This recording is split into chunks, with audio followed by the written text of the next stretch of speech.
Hi, I'm Darren. I'm Shelley. We've chosen early retirement and a life of freedom, adventure and the unknown.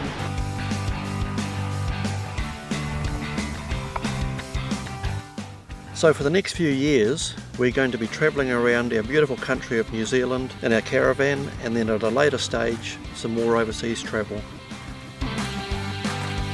So subscribe and come along with us as we embark on our next adventure.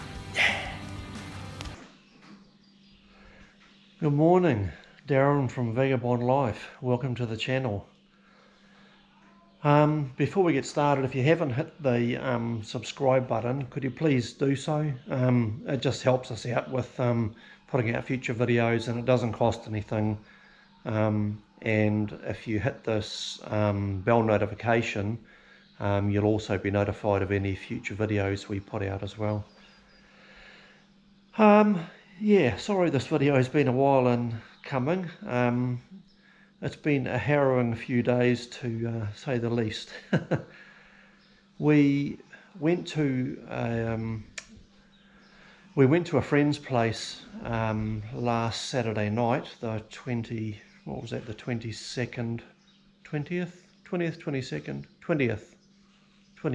of November. We went to a friend's place for a few drinks and nibbles and a catch up since we're just come back. And while we were away,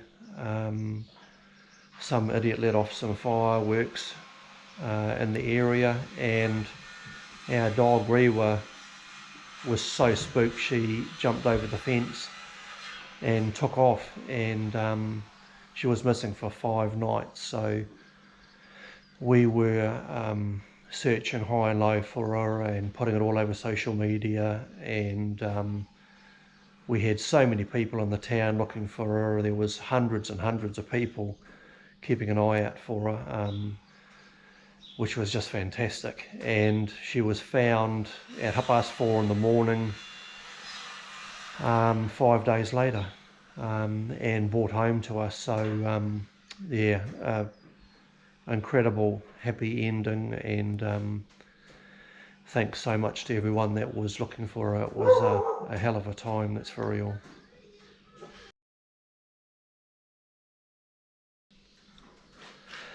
yeah, so after a lot of sleepless nights and searching for her all through the morning, and then late at night going out and searching for her again, and we finally got her back. So we are so happy about that.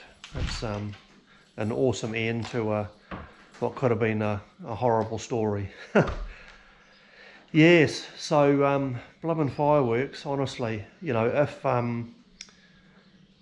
if people just let them off for a couple of nights, then all the pet owners in the whole of New Zealand can plan for that and take action and get out of town for a couple of nights or whatever it happens to be, you know, or make sure their fur babies are all you know, tucked up and inside and around them. But when they're letting them off weeks later,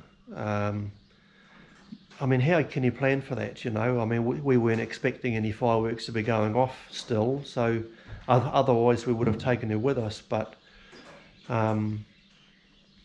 yeah, you can't always plan for these things, and unfortunately, yes, that's what happened, and she is totally spooked when it comes to fireworks, and leapt over the fence, which we never thought she would ever get over, but she did. And yeah, so, but we have her back, so that's good. So now I can get on to the other part of the video. Since we've been back, I've put the Caravan up onto axle stands. I've got a bit of maintenance to do on it, so the water tank which we split down the South Island, I've got to try and get that out of it.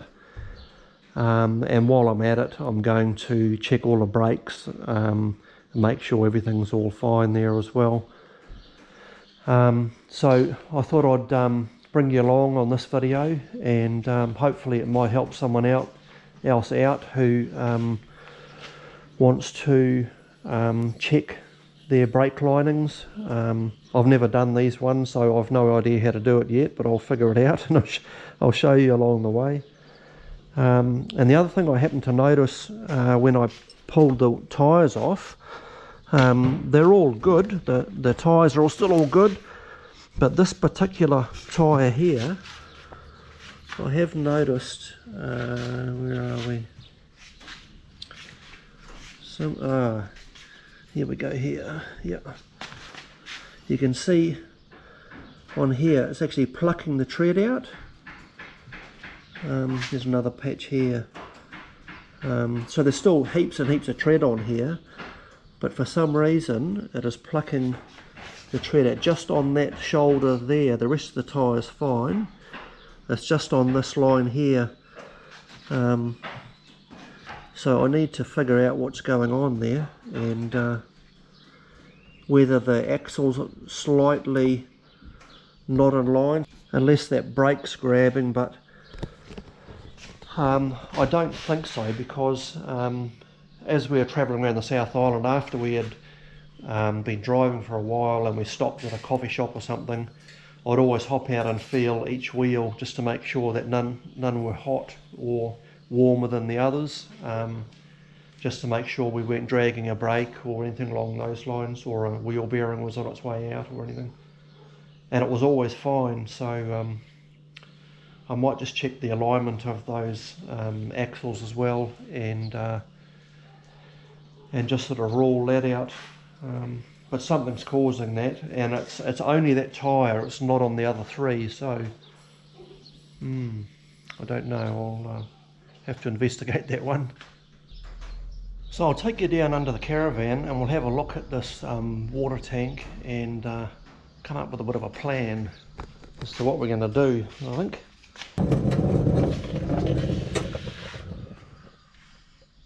So you can see here I've started, before we went in the South Island, I clad all this pipe work here, so I've just started taking all of that off, because I need to undo all these saddles along here to drop this bracket here down.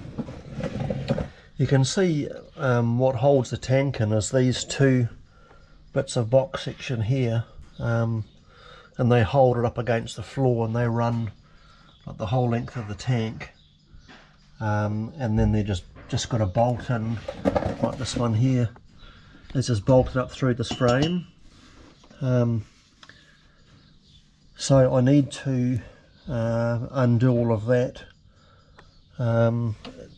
undo this. This is the outlet of the tank which goes to the pump, and then this one here is the breather. Sorry, this one here is to fill the tank, and this is the breather, this one here. So I need to drop all of those three off, and then I can hopefully try and lower this down. I might have to put a jack underneath it to try and hold it up, and then I'm just hoping that I can pull it out over the top of the axles. And you can see this is where it's been leaking. This was some epoxy I put on it when we were down the South Island, which sort of helped it quite a bit, but it's still getting past it. So yeah, I need to figure out our next course of action there. And the repair on the other side that we had done is absolutely 100%. That's been absolutely fine. Okay, so I've disconnected all of the breather pipes and water inlet pipes coming off the tank, and I've undone all of the saddles that were down the side here on the side rail, which were holding the water pipe up. So now it's just a matter of, when I say it's easy, it mightn't be just a matter of, but what we're going to do next is just undo these box sections and see if we can somehow lower it down and slide it out.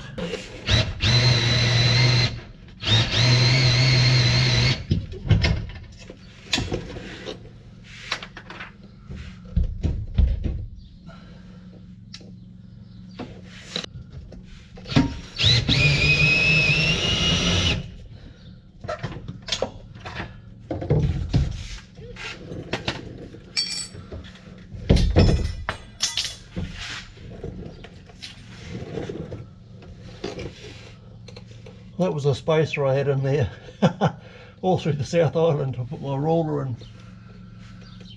There's a bit of a fix up.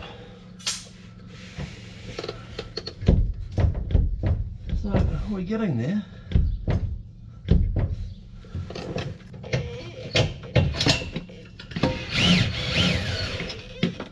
That's off that one.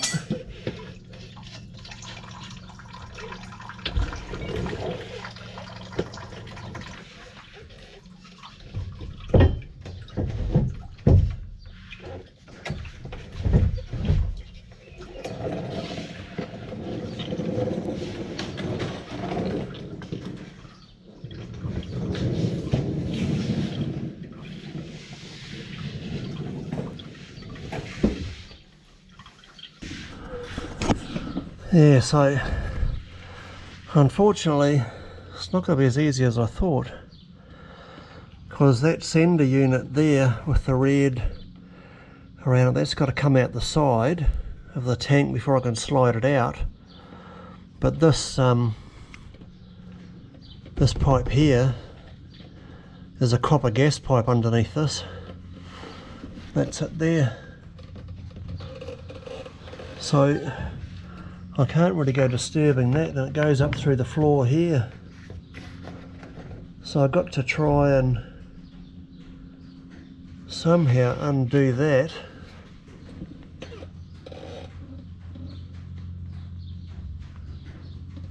Yeah, this is not going to be as easy as I first thought.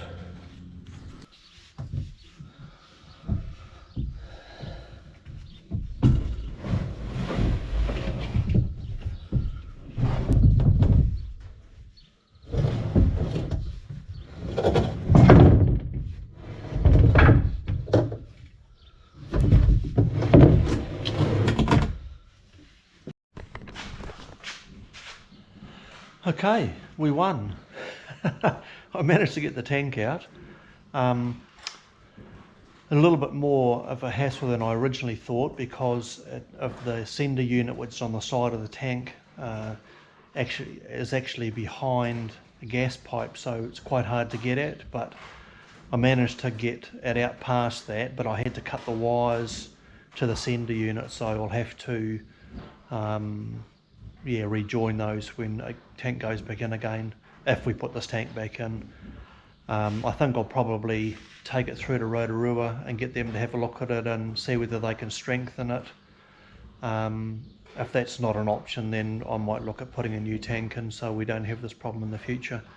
But yeah, there's what the tank looks like. That's the sender unit on the side of it, which was a problem, but we managed to get it out. So I'll show you what it looks like. This is it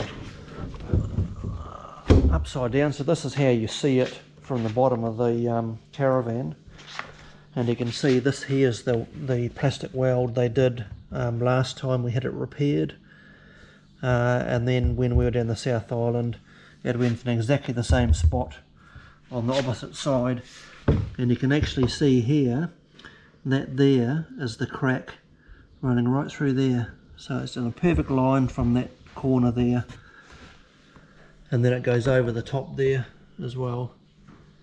And so that's, and the more water you have in it, it seems to open that up.